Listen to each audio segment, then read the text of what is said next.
Pinasan po sa ating lahat, mga asutur.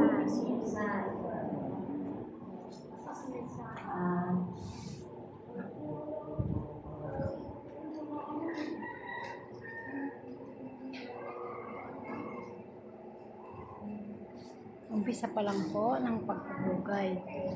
Mamaya dadami.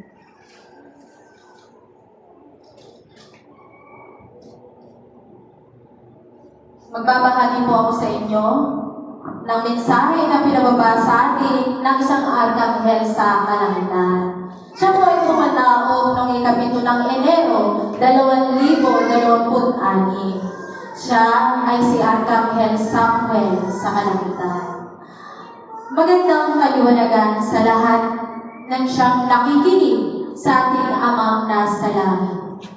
Isang pagbati. Gayon, inyo nang natanggap ang inyong talaan. Kayo'y mayroong gagampanan sa pagpasok at pagpasok ng liwanag sa bagong yugto ng inyong buhay na inyo nang ginagampanan. Maging ang libro, kayo'y maging handa. Kayo ba'y handa sa aming ipagkakaloob na tungkulin ng bawat isa?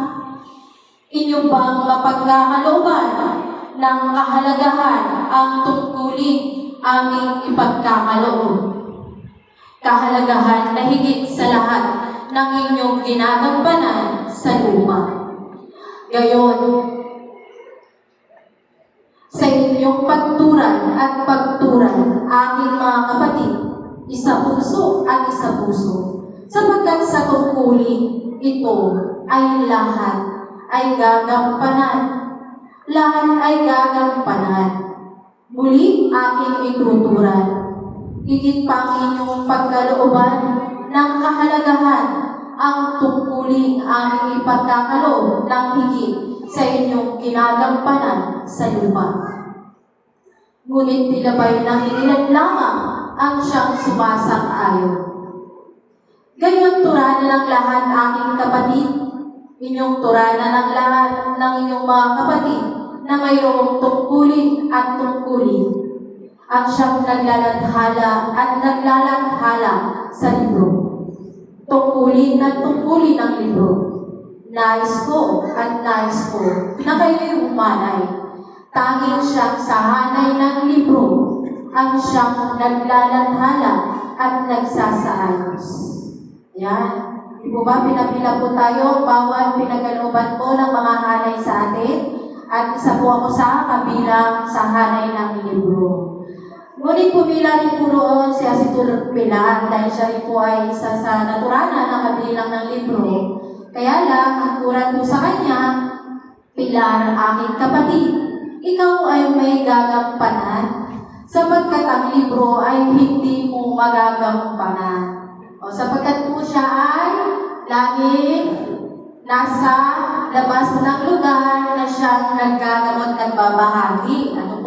Kaya yun po ang tinuran na hindi niya po magagampanan ang manatili rito ng matagal sa paggampan po ng paglalathala sa libro. Batid po ng Ama sa Langit, di po ba? Sapagkat siya po ang pintiman na laging nasa iba't ibang lugar. Ayan, ang turan po sa kanya ay ikaw ay sa hanay ng nagkakaloob ng kagalingan. Ikaw ay humanay aking kapatid sa ikalawang hanay.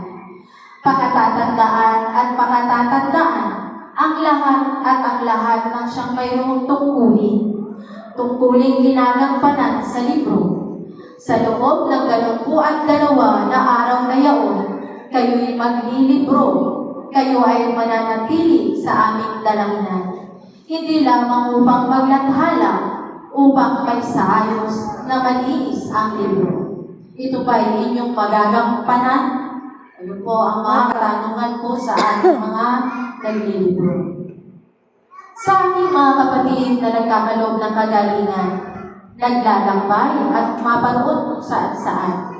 At siyang tinuran ng Ama sa kalangitan, kayo'y maglalakbay sa loob lamang ng 50 araw. Ito ba ay inyong magagampanan? Nagampanan po ba ito, mga asiko? Humanay ang naglalakbay sa ikalawang hanay, at sa ikatlong hanay ang siyang nagbabahagi at nagbabahagi ng katotohanan. Kayo'y humanay kung saan ang tungkulin inyong magagampanan. Sa siyang nagbabahagi at nagbabahagi, kayo ay paparoon at paparoon, magbahagi, magturan at magturan mula sa libro ng katotohanan sa loob ng 30 na araw. Kayo ay magbabahagi. Ang arkanghel at ang arkanghel, ang siyang arkanghel na siyang tatayo at tatayo, tagapagbantay ng tarangkaan sa loob at sa loob. 22 na araw, mula ikasyam hanggang sa ikalawa, siya ay tatayo at tatayo sa tarangkahan. Gayon, umanay ang arkanghel na siyang gagampan. Siyang tunay, ang ikaapat na hanay ang tatayo na arkanghel. Isa puso at isa puso. Huwag lamang isipin at isipin ang iyong nais, ang mula sa iyong puso. Siyang iyong susundin. Marapat na mula ikasyam hanggang ikalawa, ikaw ay nakatayo. Bagamat nangingilan lamang at nangingilan lamang, inyong turanan ang inyong mga kapatid na magkaloob at magkaloob ng talaan. Dito'y ilathala at ngalan na siyang maglalakbay. Magkakaloob ng kagalingan, ngalan na siyang magbabahagi sa karamihan. Sapagkat ang iba'y siya lamang nagbabahagi at nagbabahagi, ito'y higit na mahalaga. Ang siyang magbahagi at magbahagi. Sapagkat hindi ang lahat mapagkakalooban ng kagalingan, ang iba'y tanging magbahagi. Ang kanilang ginagampanan, kaya't ito'y naiiba sa siyang nagkakaloob ng kagalingan. Ngunit pakatatandaan, sa iyong pagkakaloob ng kagalingan, ikaw rin ay magbahagi at magbahagi. Ituran at ituran ang katotohanan. Maaaring kayo'y magkasama at magkasama ng hanay nang siyang nagbabahagi, ngunit magkaiba at magkaiba ang talaan. Ito ba ay inyong nauunawaan ang aking pinuturan sa lahat? At sa lahat ng siyang hindi nakahanay at nakahanay, kayo rin ay mayroong gagampanan. Hindi lamang kayo'y naroroon at naroroon sa inyong tahanan. Kayo'y mayroong gagampanan. Ako ay mayroong ituturan. Ito'y inyong pakatatandaan at pakatatandaan. Marapat at marapat ang lahat ng hindi nakahanay. Kayo'y magtaas at magtaas ng kandila at kandila, maging ang puting bulaklak. Ito'y inyong ilagay sa isang lagayang mayroong tubig na malinis at ang kandila inyong sisintihan. Katabi nito ang bulaklak, ang puting bulaklak, at sa harap nito'y kayo'y magbabasa ng libro.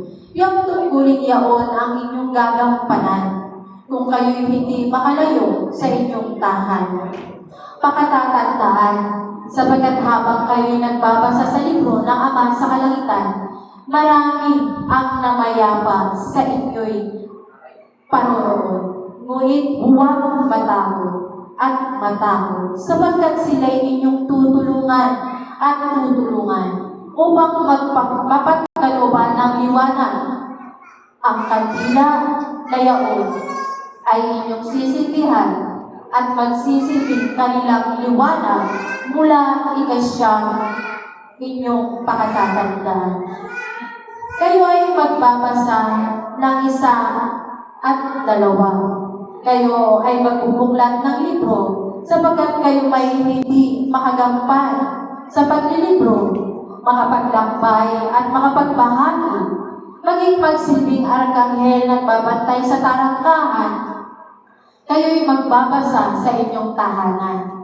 At kung mayroong man sa inyong makikinig, kayo'y mapalad at mapalad, aking kapatid. Kayo'y magbabasa at magbabasa sa mga araw na nilipas.